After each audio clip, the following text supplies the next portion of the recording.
Est l'un des éléments les plus importants dans le processus de l'enrichissement. Vous devez savoir que personne ne va atteindre la richesse financière et matérielle sans avoir une base d'épargne. L'épargne est un des éléments que beaucoup de personnes utilisent. Plusieurs milliardaires, c'est à travers l'épargne qu'ils arrivent à atteindre un certain niveau, puisqu'il y a une certaine échelle que vous ne pouvez pas atteindre sans l'épargne. C'est pourquoi les grandes entreprises ont compris ça. Ils passent sur le marché boursier pour chercher de l'épargne. Et les Bamileke au Cameroun ont compris ça. Quand je parle des Bamileke, si un Camerounais suit cette vidéo, il sait déjà de quoi je parle. Ce sont les peuples venant de l'Ouest, Cameroun, comme on appelle communément les Bamileke. Donc ils ont compris l'importance de l'épargne. C'est pourquoi ils font la tontine. Au niveau des Bamileke, ils font une tontine qu'on appelle la tontine des milliardaires. Donc chaque semaine, on réunit 150 000 $, c'est-à-dire 100 millions de francs CFA, pour donner à une seule personne. Et dès lors que tu rentres dans cette communauté, tu deviens milliardaire automatiquement, parce que l'objectif de la tontine, c'est de rendre milliardaire.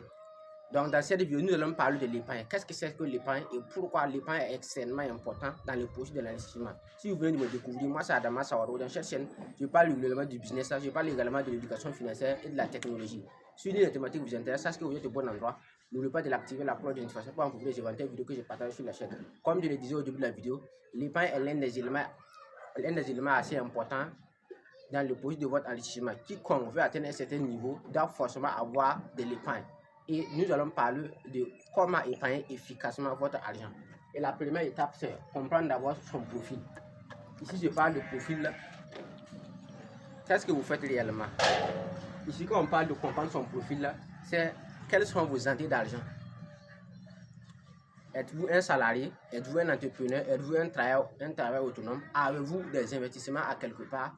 Si vous avez investi de l'immobilier et puis chaque année vous partez prendre vos loyers locatifs, ça aussi on appelle ça des revenus passifs. Les revenus passifs, c'est lorsque vous avez investi de l'argent et cet argent vous revient en retour. Comme vous avez investi dans l'immobilier, chaque mois vous partez maintenant, vous percez les salaires de vos employés, de vos locataires. Ça peut être également, vous avez investi dans un business et chaque mois maintenant le business vous rapporte de l'argent. Ça sont des investissements passifs puisque vous n'avez pas besoin d'être présent physiquement, mais l'argent rentre impérativement. Maintenant, le revenu actif maintenant, c'est quand vous êtes obligé de travailler, d'aller échanger votre compte de l'argent. Ça, on appelle maintenant le revenu actif. Donc, au niveau de l'épargne, maintenant, vous devez comprendre votre profil. Voilà, identifier les différentes entrées d'argent. Alors que si vous avez des revenus passifs, vous les listez. Si vous êtes également un salarié, là, si oui, combien vous gagnez par mois? Votre épargne dépendra de votre salaire au fait. Si vous avez un salaire de 1500, 2000 € par mois, ou bien vous avez un salaire de 100 000, 200 000, 300 000 par mois, donc d'une manière ou d'une autre, l'épargne dépendra de votre profil. Parce que dès lors que vous ne comprenez pas réellement qui vous êtes, ça va être difficile d'épargner. C'est pourquoi la majorité des gens épargnent de l'argent et 3 mois après, 6 mois, il y a un problème et puis il vient piquer encore dans la caisse de l'épargne. Or, pourtant, c'est de l'argent qu'il avait épargné pour faire quelque chose. C'est parce que la personne ne sait même pas réellement qui il est. Mais il faut d'abord identifier maintenant ton profil. Ton profil, c'est de savoir quelles sont tes entrées d'argent. Est-ce que tu as des revenus passifs ou tu as des revenus actifs? Et dès lors maintenant que tu arrives maintenant à identifier ça maintenant, c'est sur la base de ça maintenant que tu pourras épargner sur le long terme, c'est-à-dire dans 5 ans, dans 10 ans, dans 20 ans. Il faut faire comprendre que personne ne peut atteindre un certain niveau sans appliquer la discipline de l'épargne. Et pour pouvoir appliquer la discipline de l'épargne, il faut impérativement savoir qui vous êtes réellement. C'est-à-dire comprendre le profil, votre profil. Et la deuxième maintenant, partie maintenant de l'épargne maintenant, c'est définir l'objectif de votre épargne. Quel est l'objectif de votre épargne? Malheureusement, beaucoup de personnes épargnent de l'argent pour faire la fête. Il y a d'autres qui épargnent de l'argent pour le 31, il y a d'autres qui épargnent de l'argent pour les fêtes. Donc, vous devez impérativement définir l'objectif de votre épargne. Si votre épargne c'est pour construire une maison, vous devez savoir exactement combien il faut. Si c'est une maison de 50 millions, c'est en fonction maintenant de l'épargne par mois. Si vous économisez 500 000 par mois, d'ici, si on calcule mathématiquement, on parle sur l'année, on parle à, disons 100 000 par mois. Sur l'année, on parle à 1 200 000. Donc, au bout de 10 ans, en fonction de votre épargne, en fonction de votre objectif, vous pouvez atteindre l'objectif. Si c'est pour financer les études de vos enfants, parce que c'est ce que les gens font en Europe ou en Amérique, les gens économisent de l'argent très jeune. Quand l'enfant vient au monde, on crée un compte et puis on met de l'argent petit à petit. Jusqu'à ce que quand l'enfant va avoir le bac maintenant, on peut financer ses études. Mais malheureusement en Afrique, nous n'avons pas la culture du long terme. Nous pensons uniquement au court terme, avoir de l'argent rapidement, facilement. Donc c'est pourquoi malheureusement dans les pays francophones, aucun parent qui a un budget pour financer les études supérieures de son enfant parce que cela n'a pas été planifié. Donc c'est pourquoi l'épargne est un élément assez important. Donc, au niveau de définir l'objectif, parce que dès lors que votre épargne n'a pas d'objectif, si vous voulez mettre désolé, mais vous allez à un certain moment quitter votre épargne pour aller faire quelque chose. Donc, c'est pourquoi, après d'avoir compris votre profil, la deuxième étape maintenant de l'épargne, maintenant, c'est de comprendre, c'est de définir l'objectif de votre épargne. Si c'est pour acheter une maison, si c'est pour acheter une voiture, si c'est pour financer le titre de vos enfants, mais peu importe ce que vous voulez faire, vous devez d'abord identifier l'épargne, l'objectif de votre épargne. C'est un objectif maintenant qui va vous tenir de respecter votre contrat, c'est-à-dire la discipline chaque mois de verser l'argent dans votre compte, ou bien la discipline de verser l'argent, peu importe, que ce soit à la tontine ou à quelque part.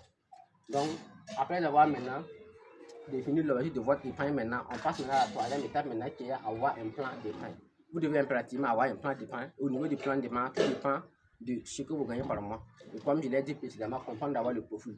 Et alors que vous avez identifié le profil, les entrées, les sorties, les entrées, c'est-à-dire les revenus passés et les revenus actifs maintenant, et vous arrivez à avoir une stabilité de disons $1000 par mois, ou $2000 par mois, ou disons 100 000 ou 200 000 francs par mois. C'est à base de ça maintenant que vous allez avoir maintenant votre plan d'épargne pour dire que chaque mois je mets minimum 200 000, minimum disons 20 000. Bon, si c'est sur le marché boursier, tu peux décider de mettre 20 000 francs sur le marché boursier. Par exemple, au niveau de l'Afrique de l'Est, on a la BRVM, Bourse le journal des valeurs immobilières.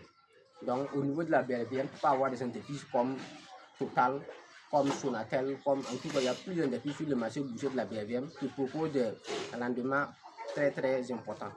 Donc, tu peux avoir une série d'épargne de mettre 20 000 francs sur le marché boursier. Donc, au bout d'une année, on a 220 000 francs, 240 000 au bout d'un an.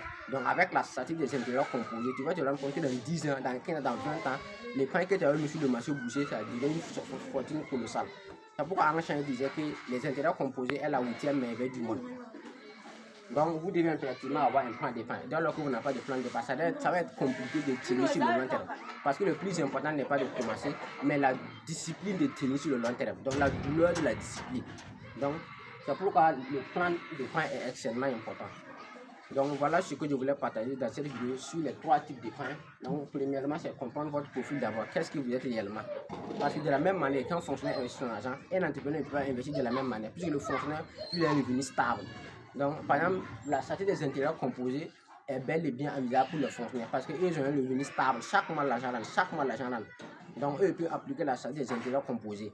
Mais un entrepreneur, non, lui n'a pas la même quantité d'argent. Donc, ça va être difficile d'appliquer la stratégie des intérêts composés parce que tout le mois, il y a des mois qui vont vendre, il y a des mois que le chiffre d'affaires va monter, que le chiffre d'affaires va descendre. Donc, c'est pourquoi comprendre votre profil est un élément assez important dans le profil de l'épargne et par conséquent de l'investissement.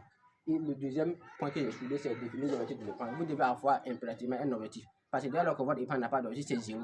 C'est pourquoi la majorité des gens passent leur temps à prendre de l'argent pour aller faire la fête, à prendre de l'argent pour aller acheter des jeux, des sushis, des téléphones, des voitures, parce que l'épargne n'a pas d'objectif. Donc dès lors que l'épargne n'a pas d'objectif, c'est zéro. Et enfin maintenant, j'ai parlé du plan d'épargne. Vous devez impérativement avoir un plan d'épargne. Et ce plan est dédié ou est défini en fonction de votre profil, qui est la première étape. Donc, si cette vidéo vous a plu, n'oubliez pas de m'acheter vous avez dans les commentaires et je prendrai le plaisir de lire. Et comme toujours, c'est à Adama Soaro, la vision qui vous transforme.